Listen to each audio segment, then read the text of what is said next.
திருப்பரங்குன்றம் விவகாரத்தில் அரசு பேய் கதையை அவிழ்த்து விட்டதாக நீதிமன்றம் கூறியதால் நான் சுடுகாடு என்ற உதாரணத்தை கூறியதாகவும் அதில் எந்த தவறும் இல்லை என்றும் அமைச்சர் ரகுபதி கூறியிருக்கிறார். சுடுகாட்டை தவிர வேறு எங்கும் உடலை எரிக்க முடியாது, அதை போலத்தான் மற்ற பழக்க வழக்கங்களையும் மாற்ற முடியாது என சர்ச்சைக்குரிய கருத்து தெரிவித்திருந்த நிலையில் அவர் இவ்வாறு விளக்கம் அளித்திருக்கிறார். நான் நேற்று கூறிய கருத்துக்களில் நீதிமன்ற அவமதிப்பு என்பது எதுவுமே கிடையாது.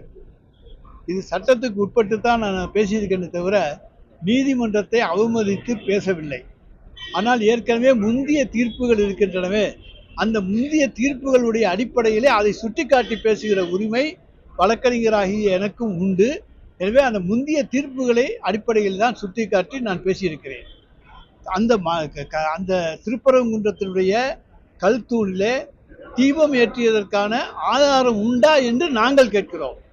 ஒரு நீதிமன்றத்திலே ஒரு வழக்கு தொடர்பவர் தான் அந்த நிரூபிக்க வேண்டும். இதற்கு முன்னாலே அந்த தீபத்தூணிலே தீபம் ஏற்றியிருக்கிறார்கள், அந்த கல்தூணிலே என்று அவர்கள் நிரூபிக்க வேண்டியது அவர்களுடைய பொறுப்பு.